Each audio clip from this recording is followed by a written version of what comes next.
A gente tem falado aqui de um monte de temas super interessantes, mas, na verdade, no dia a dia, significa gerir isso que algumas pessoas falaram, 55% da Amazônia, ou 20%, 30% do Brasil. Eu vou trazer essa experiência, essa discussão. A importância dos indicadores na gestão e a gestão dos sistemas de unidade de conservação. Apesar de parecer um tema menos atrativo, eu acho que ele não é menos importante. E eu vou falar um pouco da minha experiência sobre isso para poder contribuir para esse debate. Em primeiro lugar, é importante a gente lembrar que as unidades de conservação são criadas para proteger a natureza e para apoiar, para contribuir para o desenvolvimento sustentável. Mas elas são criadas para sempre. Elas podem, eventualmente, ser reduzidas, mas não é com esse objetivo que elas são criadas. Ocorre que a gente presta atenção demais em cada unidade de conservação, e não no conjunto, no sistema. Aqui, só para dar o exemplo, o conjunto de unidades de conservação federais, geridas pelo Instituto Chico Mendes, cujo diretor está aqui presente. E eu vou contar um pouco da minha experiência lá como presidente e como diretor. Na hora que a gente olha cada unidade de conservação de forma isolada, a gente perde o potencial que o sistema traz. E gerir o sistema é um pouco diferente. A gente tem planos de manejo para cada unidade de conservação, mas no Brasil nós ainda não temos o plano diretor do Sistema Nacional de Unidade de Conservação, do Sistema Federal de Unidade de Conservação. Isso é mais grave ainda porque nós estamos gerenciando na escassez. Nós não temos essa avaliação, mas eu estimo, de forma grosseira, pessoal, mas não menos importante, que no Instituto Chico Mendes, que é provavelmente a melhor instituição de gestão de unidade de conservação do Brasil e uma muito importante no mundo, nós temos 10% da capacidade necessária. 10% do pessoal, não de qualidade, de quantidade. Pessoal que se desdobra por 2, 3, 4, 10, mas não em quantidade suficiente. E de orçamento. Essa é uma realidade que nós não temos uma avaliação precisa, mas mostra a necessidade da decisão na escassez. E como fazer essa decisão? Que critérios nós usamos para priorizar? Será que o tamanho de uma unidade de conservação conta? Nós olhamos com frequência nos jornais, tem um fiscal para 4.000 quilômetros quadrados. Eu mesmo escrevo isso e falo sobre isso muitas vezes. Está aí, Parque Nacional Montanhas do Tumucumaque. Quase 4 milhões de hectares. E não é só o tamanho, é o Parque Nacional das Árvores Gigantes. Nós ainda não conhecemos dessa forma, mas eu espero que seja conhecido um dia. Árvores de 70 metros de altura. E mais, tem ameaças. Tem lá algum garimpo, tem um roubo de madeira, alguns ataques, uma ocupação ali na fronteira. Para alguns, implantar bem esse parque é defesa das nossas fronteiras, ou da nossa soberania, se quiserem. E porque há um contrabando ali na fronteira, através do parque, de insumos para os garimpos nas Guianas e a saída do ouro. Então ele tem toda a razão do mundo ser priorizado, e além do mais, está na Amazônia, que é o conjunto de ecossistemas mais importante do mundo. Não é pouca coisa. Mas e o Parque Nacional da Tijuca? Não tem 4.000 hectares. Então é muitíssimo menor. Será que ele pode ter muito menos gente do que o Parque Nacional das Montanhas de Tumucumaque? 1000 vezes menos? Não temos nem quantidade de gente para fazer esse cálculo. Só que aqui tem mais de 3 milhões de visitantes por ano. Só que ele está com um entorno que tem tráfico, que tem milicianos, todo um crime organizado ali no entorno, inclusive, às vezes, afetando para dentro do parque. Com esses mais de 3 milhões de visitantes por ano, ele tem que se preocupar em beneficiar as comunidades carentes no seu entorno. Isso sem contar que para falar com a sociedade, ele está no meio, praticamente no meio de uma das regiões metropolitanas mais importantes do país. Ele pode ser um exemplo de discussão, para discussão com os visitantes e os moradores do Sistema Nacional de Unidade de Conservação. Então, qual é a importância relativa de um e de outro? Como gerar esses critérios? Né? Essa discussão vai em todos os processos. Pegamos um exemplo do plano de manejo. Recentemente, o Instituto Chico Mendes inovou e criou uma nova metodologia para elaborar planos de manejo, muito mais rápida, muito mais adaptada à gestão adaptativa, etc. Portanto, deve consumir menos tempo, inclusive para revisão, fiscalização, aprovação. Mas, ainda assim, em última análise, nós temos que decidir, porque nós temos cerca de 1/3 das nossas unidades de conservação federais sem plano de manejo, mas cerca de 2/3 da área sem plano de manejo, porque as unidades de conservação na Amazônia são muito maiores. Na hora de decidir priorizar, o que é mais importante? A perspectiva do turismo no Parque Nacional dos Lençóis Maranhenses, concessões associadas com turismo de base comunitária, já que ali já se desenvolveu todo um turismo baseado nas comunidades, ou é a reserva extrativista Verde para Sempre, que tem planos de manejo madeireiro comunitário que estão também com um grau de irregularidade porque não tem o plano de manejo da unidade de conservação. Esses critérios são critérios do dia a dia. O que acontece, de fato, é que no nosso dia a dia, a gente é demandado. Vem um colega e bate na porta e diz, olha, eu queria mudar para trabalhar naquele outro parque. Vem alguém da área administrativa ou de recursos humanos, traz um processo e diz, fulano tem que ser removido para tal lugar por causa de tal critério, por questão de saúde ou de acompanhamento de cônjuge. Vem um diretor, uma diretora, um coordenador, uma coordenadora e diz, olha, nós temos um problema aqui, se você quer de fato abrir turismo no Parque Nacional de Jericoacoara de forma organizada, com concessões, etc., nós precisamos de gente para fazer isso lá. Se você quer combater a questão das invasões, nós precisamos de gente lá. E eu estou oferecendo essas pessoas.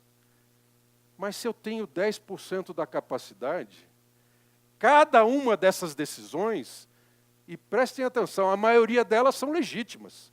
As demandas são legítimas, as decisões são legítimas, mas elas são individuais. Elas não olham o sistema. O que acontece? É que a maior parte das unidades de conservação da Amazônia tem 1, 2, 3 servidores. E nós temos servidores em unidades de conservação com 2.000 hectares no sul e sudeste do país. Os critérios para a remoção, eles não são pensados para a gestão do sistema. E esses indicadores de complexidade, de dificuldade de gestão e de importância têm que ser levados em conta. Pior ainda, quando a gente está no meio do problema. De 2015 para 2016, o meu batismo de fogo, literalmente, foi gerenciar a desgraceira dos incêndios espalhando pelo país num ano de condições climáticas adversas. Aonde que nós vamos atender primeiro? Eu preciso alocar aviões, eu preciso alocar carros, comprar água, eu preciso alimentar essas pessoas. Tudo isso, no momento da crise, a gente toma essas decisões. Pior ainda, a gente tem que tomar de forma preventiva. E isso já se faz. Aqui eu coloquei só um exemplo ali de um mapa antigo, de 2008, para mostrar que as áreas afetadas pelos incêndios têm diminuído, porque já se faz uma alocação dos brigadistas de forma mais adequada, já se faz o manejo integrado do fogo, uma relação com o entorno, nesse caso da Chapada Diamantina, a relação com o gado também é muito importante, etc. Só que, de novo, no fim das contas, em algum momento eu tenho que decidir onde eu vou alocar aquele recurso. Isso acontece também para a questão do desmatamento, né? Os casos mais graves que a gente tem visto aí, por exemplo, ao longo da BR-63 no Pará, Rondônia e agora cada vez mais no sul-sudoeste do Amazonas. De novo, é importante a gente trabalhar com produção sustentável, com turismo, trabalhar de forma preventiva, com inteligência até, interconectando as instituições que trabalham com o tema, mas no fim eu tenho que decidir para onde essa pessoa vai ser alocada. Então, gente, esse conjunto de coisas me diz que eu preciso dos indicadores. Indicadores que me digam qual é o tipo do servidor, mas quanto tem de visitação à área, qual é a prioridade para a regularização fundiária, qual é a prioridade em termos de combate a incêndio, se eu vou desenvolver o turismo por concessão ou por turismo de base comunitária, ou vou abrir a trilha como voluntários. Essa é a decisão do dia a dia. Quem aqui que está próximo de unidade de conservação, que nunca criticou para dizer, está vendo? Tal unidade de conservação não funciona, não tem gente. Tal processo não funciona, não tem gente. Todos nós.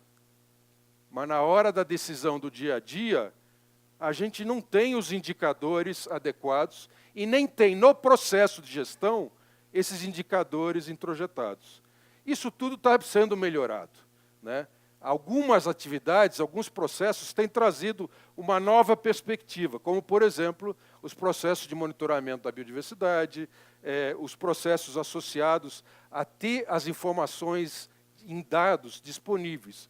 O fato concreto é que gerir com base em relações pessoais, individuais e relatórios de planos de manejo, relatórios de criação de unidade, relatórios que aprovam o uso sustentável, é coisa do passado. Nós precisamos gerir base de dados em processos informatizados que sejam o subsídio à decisão. Se a gente vai para a questão de uma unidade de conservação, a gente pode eventualmente proteger uma paisagem particular. Quando nós pensamos em proteger ou melhorar o status de conservação de uma espécie, nós já estamos falando de um conjunto de unidades de conservação, as migratórias ou as diferentes áreas de ocorrência. Na hora que a gente fala em mitigação, em redução de emissões de gases do efeito estufa, nós precisamos do conjunto das unidades de conservação da Amazônia, e não uma por uma. Mas quando a gente fala em adaptação e em produção sustentável, nós precisamos das unidades de conservação, dos seus indicadores de dentro e do entorno. Como é que eu vou desenvolver a produção sustentável de uma área sem entender o contexto da produção naquela região? Vamos ficar lutando para que cada comunidade saia do meio da Amazônia ou da região costeira, dos manguezais, e vá até o supermercado em São Paulo, no Rio de Janeiro? Ou nós vamos fazer cadeias de valor, cadeias produtivas, associando conjuntos de populações extrativistas, indígenas, quilombolas, etc.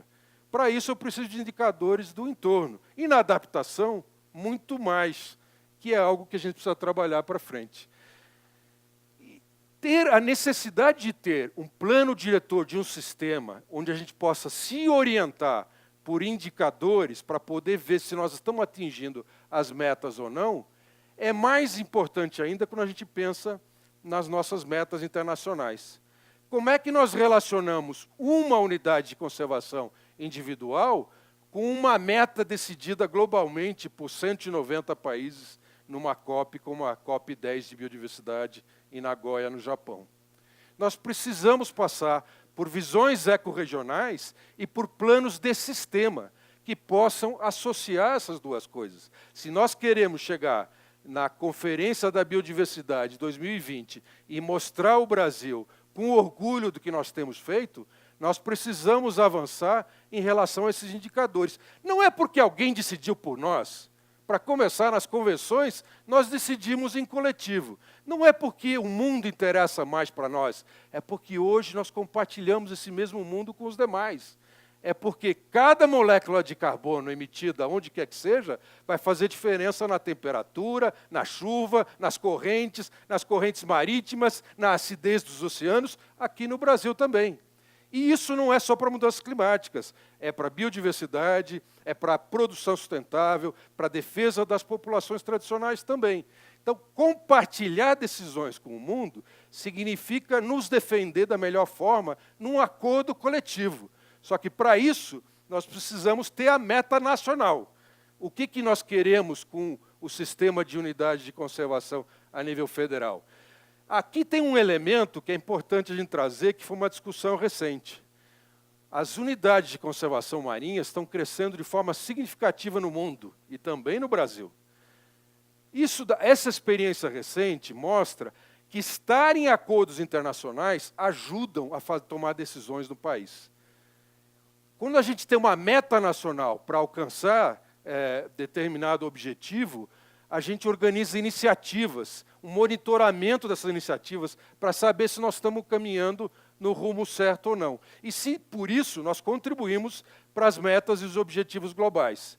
E fomos muito criticados porque criamos mosaicos, mega mosaicos, de unidades de conservação oceânicas.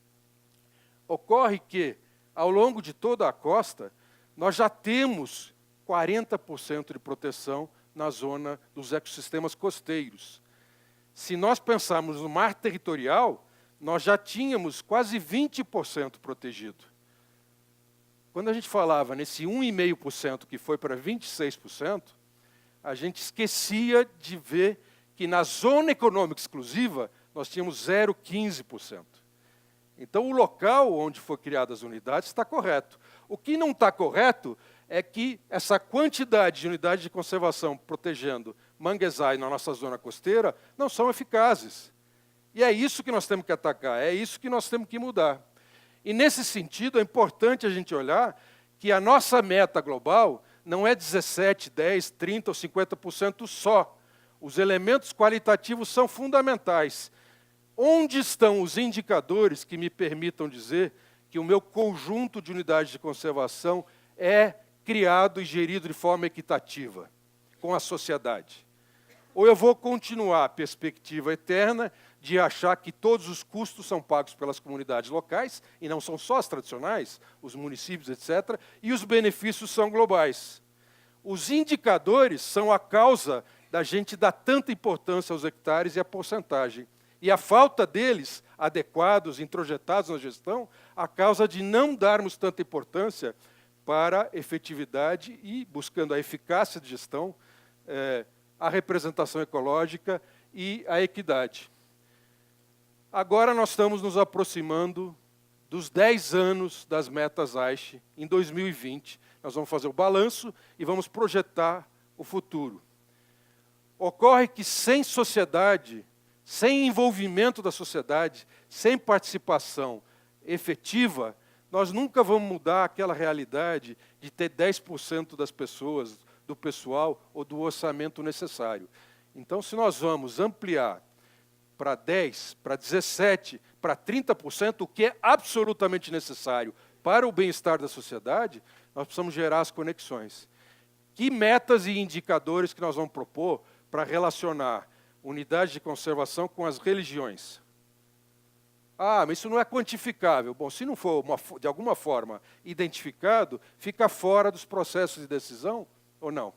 E isso traz a questão, será que a representação da diversidade é só aquela acadêmica, científica, ou nós temos que ter uma representação de sítios sagrados, de áreas de valor cultural, pelas sociedades culturalmente diferenciadas, e não só pela ciência oficial ocidental? Como é que nós vamos indicar isso? Na questão da saúde, as unidades de conservação trazendo saúde para as cidades, para as pessoas, para o coletivo. E, finalmente, adaptação às mudanças climáticas. Ainda temos que fazer muito para reduzir as mudanças climáticas, para mitigar. Mas já passou o tempo de nos dedicarmos cada vez mais à adaptação, porque as mudanças climáticas já estão aí. E a adaptação é social, ecológica, econômica. As unidades de conservação servem a isso. Que indicadores que nós temos para isso? Eu espero que este debate, esse processo que nós estamos aqui envolvidos, do Proteja Tox e do próprio Proteja, ajude a mudar essa cultura de gestão sem ter base nos indicadores. Que passe da gestão de cada caso para a gestão dos sistemas. Que passe de relatórios para a gente compartilhar dados e ver tendências e processos. para que quando a gente tome uma decisão para reduzir a ameaça de uma espécie, para aumentar a possibilidade de desenvolvimento de uma comunidade extrativista, para melhorar nossa adaptação às mudanças climáticas, a gente possa acompanhar e saber se o que nós estamos fazendo é correto ou não. Senão nós vamos continuar o resto da vida no achismo e dizer, acho que estou fazendo certo. Mas eu acredito que esse processo que nós estamos vivendo aqui e essa mudança de cultura é inexorável. É necessária, é inexorável. E isso significa que dias melhores virão. E nós vamos ter um sistema de unidade de conservação brasileiro, regional, mundial, maior, mais bem gerido e com maior sucesso. Vamos juntos.